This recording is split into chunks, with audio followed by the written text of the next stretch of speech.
Ready start. सभापति महोदय, गत और आगत वर्षों की संधि वेला के आसपास इस वार्षिक बैठक में प्रधानमंत्री और देश के प्रमुख वैज्ञानिकों का यह मिलन एक तरह से प्रतीकात्मक है। यह इस बात का स्मरण कराता है कि राजनीति और विज्ञान को कंधे से कंधा मिलाकर चलना चाहिए। हम एक नए दशक में प्रवेश कर रहे हैं। मैं आशा करती हूँ कि यह 7वां दशक एक प्रकार से निर्णायक विकास का दशक होगा और ऐसा दशक होगा कि जिसमें लोग आर्थिक स्वावलंबन प्राप्त कर लेंगे। पिछले कुछ महीने काफ़ी उत्तेजनात्मक रहे हैं। इसमें तेजी से और नाटकीय घटनाएं हुई हैं। इसके परिणाम स्वरूप आप देखेंगे कि हर तरफ बढ़ती आकांक्षाओं का वातावरण बना है।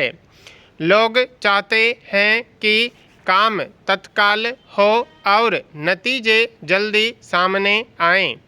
हमारी अर्थव्यवस्था ऐसी जगह पहुंच गई है जहां से आगे अधिक तेजी से बढ़ा जा सकता है। हाँ, कोई जादुई हल नहीं हो सकता, किंतु इसमें भी संदेह नहीं कि परिवर्तन की प्रक्रिया में तेजी हो सकती है और यह बहुत आवश्यक भी है। हम काम करने के तौर तरीकों को प्रशासन में वैज्ञानिक विधियों का उपयोग करके बदल सकते हैं। 1958 में पंडित जवाहरलाल नेहरू ने देशवासियों के लिए वे सारे लाभ पहुंचाने हेतु एक प्रस्ताव रखा था जो ज्ञान विज्ञान के प्राप्त प्रयोग से अर्जित हो सकते हैं। इससे सरकार और हमारे वैज्ञानिकों पर एक विशेष दायित्व आ गया है। हम विज्ञान को सामाजिक परिवर्तन का एक सशक्त साधन मानते हैं। आधुनिकीकरण का अर्थ केवल उन्नत प्रौद्योगिकी की सहायता से अधिक उत्पादन ही नहीं होता, बल्कि इसका अर्थ है व्यक्ति और राष्ट्र के जीवन में परिवर्तन। विज्ञान का वितरण से भी उतना ही संबंध है जितना कि उत्पादन से। इसमें निहित है भौतिक और मानवीय साधनों, यंत्रों व सामाजिक संगठन का अच्छे से अच्छा उपयोग ताकि जनहित के कामों का अधिक से अधिक लोगों को लाभ पहुँचे। वैसे तो मानव कल्याण के लिए राष्ट्रों की सीमाएं नहीं होनी चाहिए, लेकिन आज संसार की जो रचना है उसमें हमें इन्हीं सीमाओं के भीतर सोचना पड़ता है कि सरकारें अपनी अपनी जनता के लिए क्या कर सकती हैं। फिर भी हमारी शहरी आबादी के एक वर्ग को छोड़कर हमारा समाज प्राय वैसा ही है जैसा प्रौद्योगिक विकास से पहले था। जब तक हम अपने सामाजिक परिवर्तन की गति नहीं बढ़ाते, तब तक हमारे वैज्ञानिक प्रयास समाज के छोरों को ही छू पाएंगे और देश बहुत पीछे रह जाएगा। सभापति महोदय, किसी भी देश में चाहे वह पूंजीवादी हो या समाजवादी या साम्यवादी, वैज्ञानिक समुदाय की महत्वपूर्ण भूमिका होती है। सार्वभौम स्तर का विकास करना और सामाजिक आर्थिक समस्याओं के प्रति एक युक्ति संगत दृष्टिकोण रखना।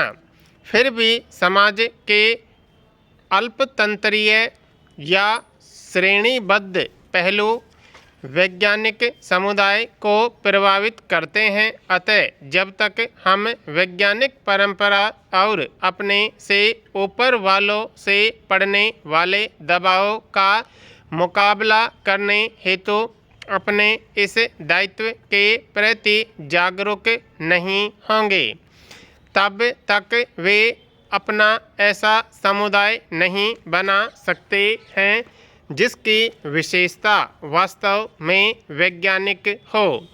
केवल वैज्ञानिक समुदाय की श्रेणीबद्धता ही उद्देश्यपूर्ण व सामंजस्यपूर्ण ढंग से इन क्रियाओं को करने में समर्थ है, यह नहीं कि भिन्न या नए विचारों का दमन करने में। स्पष्ट है कि एक बार कुछ फैसले हो जाने पर वैज्ञानिक समुदाय के हर व्यक्ति को अपने अपने नियत काम को पूरा करने के लिए अपनी अधिकतम योग्यता के अनुसार पूरी तरह से एकजुट होकर काम करना चाहिए। असल कसौटी यह है कि वैज्ञानिक वर्ग गतिशील और उग्र दृष्टा है या नहीं। यद्यपि हर वैज्ञानिक, चाहे वह किसी भी हैसियत या अवस्था का हो, अपने विचारों को स्पष्ट रूप से रख सकता है और यह महसूस कर सकता है कि मैं किसी एक टीम का सदस्य हूँ। हमारे वैज्ञानिकों और प्रौद्योगिकों में जो प्रचुर प्रतिभा है, उसके एबाद विकास के पूरे अवसर हैं या नहीं? क्या वैज्ञानिक वर्ग आत्मालोचक है या वह नित्य नए ज्ञान को ग्रहण करने के लिए मानसिक रूप से तैयार है? जैसा कि हम देखते हैं, वैज्ञानिक किस प्रकार बड़े सहयोग और सौहार्द के साथ मिलकर काम करते हैं, इसका सबसे अच्छा उदाहरण चंद्रमा पर पहुंचने और मंगल व शुक्र की खोज की परियोजनाओं में मिलता है, जहां अनेक विषयों और शाखाओं के हजारों विशेषज्ञ कितनी स्वेच्छा और लगन से एक ही साध्य के लिए जुटे हुए हैं। फिर भी यह समुदाय बिना किसी पूर्वाग्रह के अपने लक्ष्यों व कामों के बारे में विचार करने के अलावा आलोचना भी करता है।